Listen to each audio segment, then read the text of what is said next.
Put that cookie down! Now!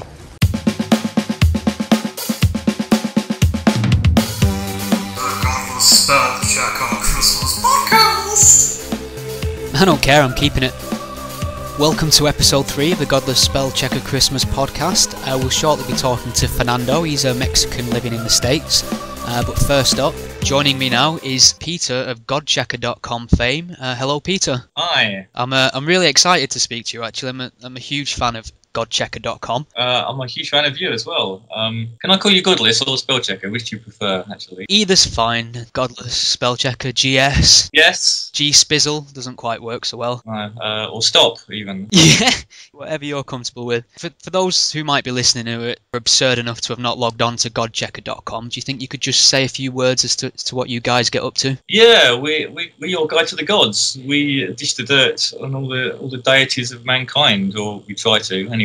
All the weird and wonderful gods from around the world. We've got about 3,000 gods, spirits, demons, supreme beings, spiritual entities, your gremlin, your goblin, everything that people have worshipped over the millennia. We try and cover and tell you a little bit about them, and hopefully find the sort of the interesting, amusing side of them that maybe you won't have heard of. So it's a lot of fun and very educational, of course. So if you're looking for a decent deity to worship, hopefully you can find one at Godchecker. I love the tone it walks. This sort of it really highlights the absurdities of many deities without necessarily being judgmental, which is quite a skill. Yeah, I think we try and take them all as seriously as they take themselves, but apply that globally to all of them. So they all kind of end up seeming ridiculous if you compare them all to each other. If you sort of take one on its own, it's sort of full of self-importance and it can sort of overshadow everything. But if you sort of treat them all equally and all equally valid, then you see all the contradictions. And that. What's a typical Christmas day for you? A traditional Christmas tends to be sitting in a corner ignoring Christmas. I'm just sort of surrounded by bits of paper and lots of wine, and just have a lot of fun by myself. So when you say paper, is that because you're working, or are you just sort of having a bit of leisure time? No, God checking really. I don't know. I love some of the traditional aspects of Christmas, like candles and mulled wine and sort of crunching through the snow and holly and all that kind of stuff. It sort of gives you a lovely warm feeling. That goes really back to its pagan roots or whatever. It doesn't really have much to do with Christmas as it's celebrated now with toys and advertising. It's fairly amusing how many people are unaware of Christmas's pagan roots, specifically Christians, in my experience. Any sort of pagan god you could give us a bit of information about? Yeah, it's very interesting because Christmas is basically like a giant mashup of everybody else's festivals, like the Yuletide festival, the winter solstice. There's a festival called sort of Slavic festival called, I never know how to pronounce it. It's something like calendar, I believe it is, which was possibly based on some Roman festival. Also, the Romans had the Saturnalia, which was a lot of fun. So there's lots of sort of festivals around this time of year because it's a time of year of people huddling together for warmth and trying to sort of see their way through the winter and sort of, pray to their gods to sort of protect them and maybe have a bit of fun as well. So that's sort of a universal thing. And Christmas, as we know it as a Christian festival, is basically a giant mashup of all the different religions, pagan festivities and people dressing up and singing songs and getting extremely drunk. And like the Yule log is like from a Yuletide thing. It's nothing to do with Jesus. Jesus never saw a Yule log. Jesus never rode a reindeer. So all these strange things of Christmas, nothing to do with Christianity at all, which is it's quite hilarious, really, if you think about like the three wise men story and the nativity and compare that to Father Christmas and Coca-Cola and I don't know, it seems really surreal. I don't know if you saw, and I mean the internet in terms of news at the moment is incredibly dangerous to navigate given the increase of satirical news sites. Yeah, it's hard to know what's real anymore. Well, there was an article that I read the other day, and it was one of them where I had everything crossed that it would be true while I was reading it, and I think it was something along the lines of Sarah Palin was on Fox News, and was basically trying to tell people how Jesus how Jesus celebrated Easter in his time. I mean, it's one of them things where it's almost so stupid it could be true. Yeah, well, I'll have to dive back into the relevant chapters of the New Testament. I'm pretty sure that he was like screaming in agony at the time. Possibly, yeah. That was his celebration. Maybe it was just mistranslated. You know, he was really sort of singing a song or something like that. Given what you've already said about Christmas, it doesn't particularly strike me as your favourite time of year. Just wondering if you could elaborate a bit on what annoys you about it specifically. What annoys me? Yeah. Well, that's just about everything to do with Christmas. I don't know, because I remember when I was a kid, everything was full of Christmas joy, and it was such a lovely, sort of evocative time of the smell of the holly and all the crunching through the snow and all that stuff. And I think when you're a kid, it's wonderful, it's fantastic. But that's to say, you know, whatever kind of festival it is, I suppose, it's just the time of the year, the whiff of the air and things like that.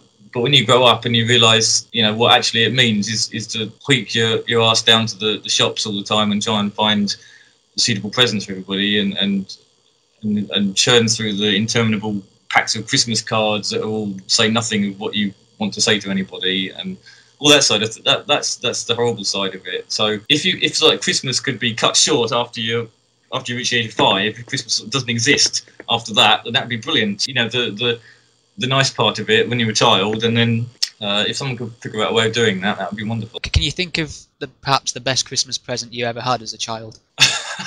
Oh, blimey. It'd have to be a bike, wouldn't it? Yeah, I'm from that era. It'd be a bike. BMX? A bit, yes. Yeah, maybe even before that. It was more like a velocipede or something. I'm showing my age now. I was speaking to Adam Reeks and Mr. Oz Atheist the other night, and we were sort of discussing that getting a bike as a child on Christmas is sort of a rite of passage. Yeah. Well, I had the whole works. I had the bike was hidden behind the curtains. You know, the whole thing. It was almost like a cliche of how to give a child a bike at Christmas. It was, but I loved it. It was wonderful. There was me in my stripy purple pajamas and my parents creeping around. This bike thing going on, which I didn't know about, and it was a joy. It was wonderful. After that, it all went downhill. And then Christmas, you know, just became a horrible time after that. But you know, for that time, that bike Christmas was wonderful. This is possibly the most important question that I'll have to ask you, and I've been asking this to everybody. What's your favourite Christmas movie? Oh, good heavens! That's torn because I hate Christmas movies. Actually, I love movies, but I hate Christmas movies. So I would have to choose a movie that's got nothing to do with Christmas. It's almost like the complete opposite of Christmas, and then watch that. So it'd have to be like 1984 or something like that. Would be my festive choice, I reckon. I should have asked you what's your favourite Christmas avoidance movie then. Yeah, well, I have to say, I could be swayed by the Muppets Christmas Carol, actually, just because I love the Muppets. So the other one I can think of, actually, which has got a Christmas connection, is Brazil, Terry Gilliam's Brazil, because that sort of takes place during Christmas. The First Lethal Weapon to me is a Christmas movie, as far as I'm concerned. I wish I thought of that, actually. Yeah. Do you have a preferred Christmas drink around about the festive season? I think as long as it's enormous, that'll do, really. Yeah, my taste cover just about every base you can imagine. So the typical rules of alcoholism go out of the window at Christmas, and I think if you're awake, it's socially acceptable to start drinking. This is true, yes. Well, I'm a bit of a real ale fanatic, so you know, some good British handcrafted artisan beer would be lovely, or some cheap plonk, or you know, whatever's nearest. You ever brewed your own beer before? Not yet, but I'm sure there's space in the Godchecker's corridors for a few barrels. We should actually brew a Godchecker beer. That's something we always talked about, and we've never quite done it yet. But I would imagine there's probably quite a bit of red tape and licensing laws you'd have to get around for that. But yeah, I think we just won't tell anyone. Yeah, that would be the way of getting around it for sure. I think we'll just paint all the red tape a different colour, then no one will realise. Yeah, that's brilliant. Yeah. But our founder, our Godchecker in chief, Chaz, he actually was a pubologist. So he had a massive vested interest in pubs and beer and real ale and so on. So he brought quite a lot of that to the sort of Godchecker. I don't know if it's a table, more like a stone slab or something. But anyway, that was a big influence. So he was delighted to discover all the gods of beer and wine and whatever that was going on around the world. So beer has been a big inspiration to us. So we sort of carry on the good work with a pint in our hand, and the gods keep telling us to do it. So who are we to disagree?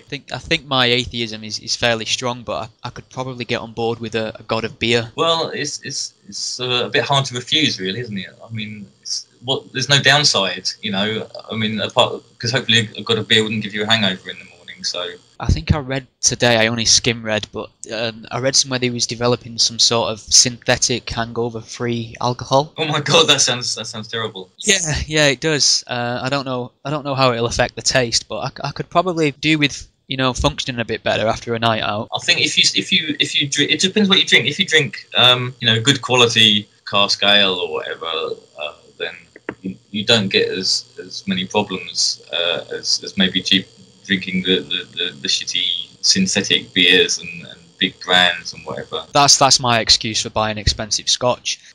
What views do you hold on the topic of sprouts? Sprouts? Yeah, it's quite a divisive topic. I'm actually a convert. I'm a bit of a sproutist now. I used to be very sort of a sproutist, and now I'm a sproutist. I've noticed the more I have them, maybe this is a sign of age, but the older you get, the tastier sprouts get. Maybe there's a correlation between the death of various taste buds and the tastier the sprouts get. Yeah, I think I prefer to think of it as my taste buds are maturing. Well, they could just be dropping off.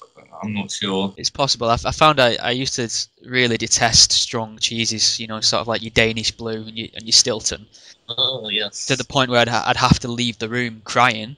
And now they just sort of make me sweat, and I can stay around them. So that's a step in the right direction, I think. I think it's all the traditional Christmas fare. You start off hating it and feeling nauseous around it, and then gradually you realise actually all these sprouty things and Christmassy things are actually extremely delicious, and giblets and So do you go in for the typical traditional British Christmas dinner? Well, actually, to my shame, I do, but it's all fake because I'm a veggie. So I go and get a fake lump of something that's pretending to be a turkey when actually I'm not sure what it is. Actually, a piece of plastic or something. It seems like. So I don't know. Sprouts and potatoes maybe is the safest option, and crackers, of course. Obviously, they have to be vegetarian crackers. Yeah, it is difficult. I mean, I'm a vegetarian as well. Christmas is one of them things where I didn't realise how difficult it was, and how much general hate is levelled in your direction when you tell people you're a vegetarian at Christmas. It's, which is worse, is it being veggie or being atheist or being both, coming out with both in one go to your granny at Christmas must be, quite a challenge, I guess. I think vegan atheists are the true apostates. I think they tend to get the most abuse. Yeah, I actually was a vegan for ages, but I didn't tell anyone because people would just harangue you all the time and go on about it and never shut up about it. And why are people angry about what you don't eat? I never understand. Yeah, what you don't eat, what you don't believe in, what you. Yeah. Why that is, but it seems people have a big deal about it because it's probably because it's kind of like a reflection on them. They kind of like it's sort of reverse judgmentalism. Can I say that? Now you can, yeah. We'll take that. I can only say it once. I'm not going to attempt to say it again. Reverse judgmentalism was that. How hard is veganism, though? I mean, you have to be on the ball with that constantly. I can't imagine. There's some navigation involved there. There is quite a lot of navigation, yeah. But I don't know. I think for me it was like a lifestyle choice, and it was living the vegan dream or whatever. So it wasn't like going to your sort of local health store trying to find substitutes for things, because that's kind of cheating. Having a vegan sausage is a bit silly. Why not go and make your own stuff? I actually sort of went the whole hog. I was sort of making my own sort of lentil burgers from scratch and whatever, and it's extremely time consuming but extremely delicious. But it's a lot easier now than it used to be, because now you can just go to Sainsbury's and buy, your vegan Christmas dinner in a box, with a bottle of wine in a box for £10 in a box, sort of thing. That's what everything is now. I think I've pretty much covered what I was going to ask you on Christmas. As you can tell, there's not really a big... there's not a lot of organisation and planning gone into this. But is there anything at all you want to talk about or get across? I don't know. I've spent weeks plotting and planning and surrounding myself with Christmas-related stuff to answer all your questions. But really, it's all about the sprouts, wasn't it? You've got to give the people what they want, Peter. Yeah. So you're finding sprouts are a big thing at the moment. It's the sort of love or hate relationship. There doesn't seem to be any middle ground. Yeah. It's just like sort of religion, really. Sprouts, religion have got a lot in common, because you can't believe in God a little bit. That doesn't make sense. You believe in sprouts a little bit. It doesn't make sense. You either like it, either worship the sprout or you don't. That's it. Well, that's Peter of Godchecker.com. Peter, thank you very much. It's been a real pleasure. Merry Christmas. And to you. Ho ho ho. Please keep listening to hear an exclusive guide to the gods from Peter of Godchecker.com. But before that, we have Fernando. Hello. Hi, how are you doing? I'm very well, thanks. How are you? I'm good. Good to hear. So, how long did you live in Mexico for before you moved to America? I moved here 2 years ago, so the first 17 years I lived in Chihuahua. This is the name of the state in Mexico, which is north, like 4 hours from the border from America. Mexico is obviously a very religious country. What's a typical Christmas day in Mexico? What would you see? Well, for us, my family has always been Christian, in difference from the mostly Catholic country. So I guess my Christmas was a little bit different from the traditional Catholic Christmas. But a normal day for us will be we will already have like the Christmas tree, and then have some in the night of the 24th. Go with my grandmother and grandparents from both families, and then have food in there, typical Mexican food, and then just go back to the house and wait for, when I was kids, wait for Santa. What got me really excited when I was reading up on some of the Mexican Christmas traditions was Los Santos Inocentes. Oh yeah, it's like the, what is it called here? April Fools would probably be it is pretty much like April Fools. It's not really, because my state was really in the north, so we were like really Americanized. So the jokes running on, or the pranks, will be like really typical, I can say. As a non-believer, what's more appealing, celebrating Christmas in Mexico or celebrating it in the States? It's different, because I'm also different. I guess I've just been an atheist for a year. So last Christmas was kind of like I was in the stage of agnosticism. I really didn't know if I believe or not. You just recently come over to the dark side then? Yeah, I just joined it. Is there any one thing that maybe swayed you over the line to atheism? YouTube videos, Twitter. that was it, because... That is a wonderful answer, because there's so much information to find on the internet now if you seek it. I can lose hours on YouTube just watching debates and videos on science and fail post. Yeah, I guess, in my senior year in Mexico, I took a class of philosophy, and it was kind of like, that opened my mind a little bit, because I actually never had thought about it. And then when we moved to America, something really bad happened. That was the reason we had to move, and it was kind of like, why did that happen to us if we are good Christians, That's a good question, though. I mean, people really often associate science and philosophy with atheism. I think we get too much credit in that sense, but just general logic about how bad things happen to good people is all that it could take for some people if they thought about it rationally. Yeah. At first, I guess it was a little bit like, I don't know what kind of God is if all these things can happen, because I lived in Mexico in a really like a wealthy place, so I never knew all the poverty that was actually in my country, in my own city. So when I realized that, it was like eye-opening, and really that was like the problem of evil was the thing that began to move me to towards atheism. The sort of game's rigged in favour of the believer in the way that if something great happens, that's clearly proof of God. Yeah. If there's, like you've just mentioned, if there's poverty or bad things happen, well, that's just God's mysterious, which is a blatant double standard at play. I think that this Christmas is going to be interesting because we are going probably to visit an uncle in Colorado. He's like 18 hours from where we live, and it's a really small town, and he's the preacher of a church in there. Oh dear. And so we are going to stay with them, and besides my parents and my brother,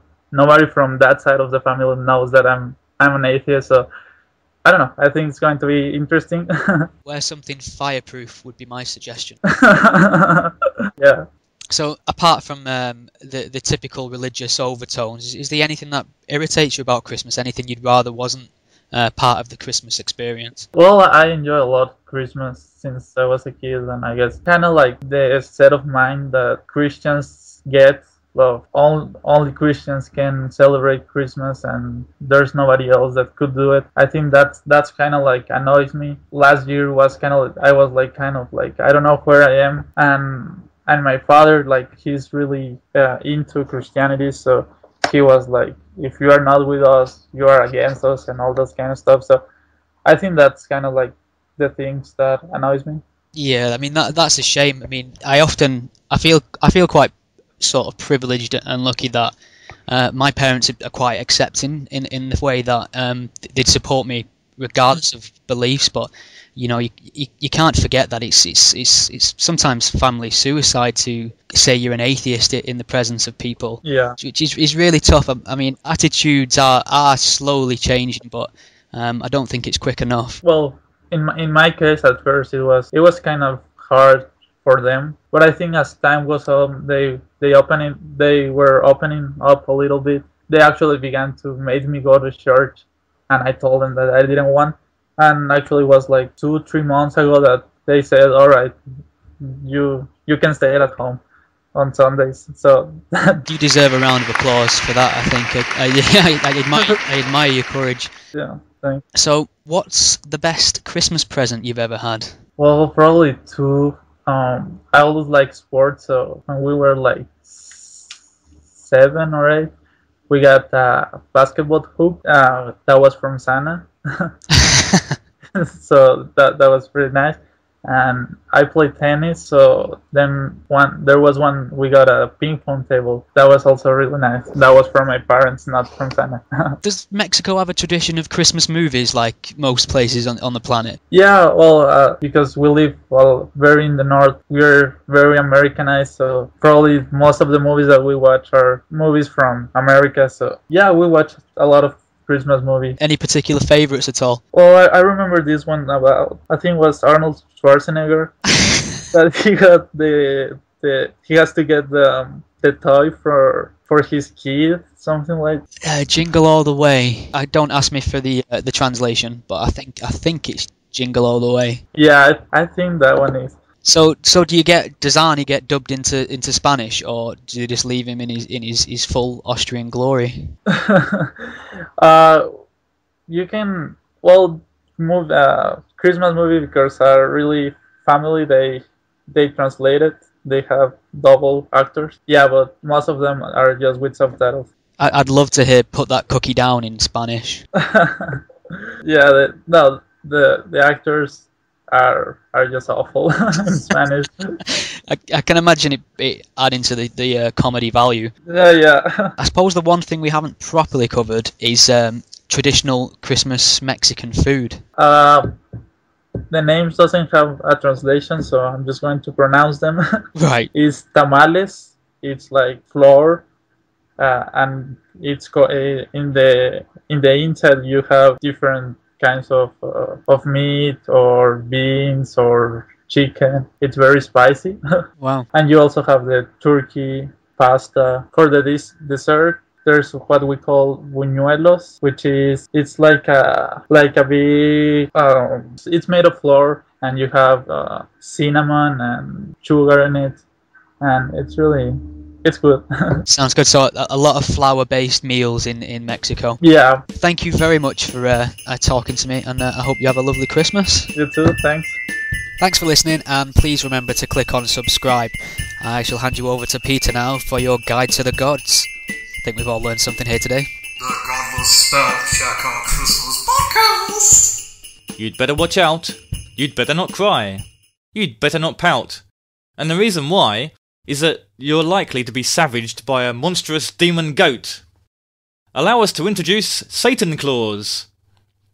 Krampus is a legendary figure from Germanic tradition who accompanies Santa Claus on his Christmas travels. But there's no mistaking the two. One is a jolly rotund fellow with a fluffy white beard. The other is a menacing, shaggy-haired Eastern European monstrosity with hideous curling horns and a long red evil tongue. They do both carry a sack though, not for the same reason. Oh no, Krampus is Santa's evil accomplice. Together they enforce a carrot and stick approach to children's behaviour. Good kids are rewarded with lovely toys and gifts from Santa's magic sack. Naughty kids get a visit from Krampus, who stuffs them into a sack, with much malicious glee. This legend is clearly designed to frighten the marrow out of wayward youngsters. That's right, Frederick. If you have not been good all year, Mr. Krampus will pay you a visit. He will cut you off to his lair, where all the naughty children go. The kidnapped kids are whipped severely and then eaten alive. Nobody calls the police. Krampus seems to have a license to be horrific.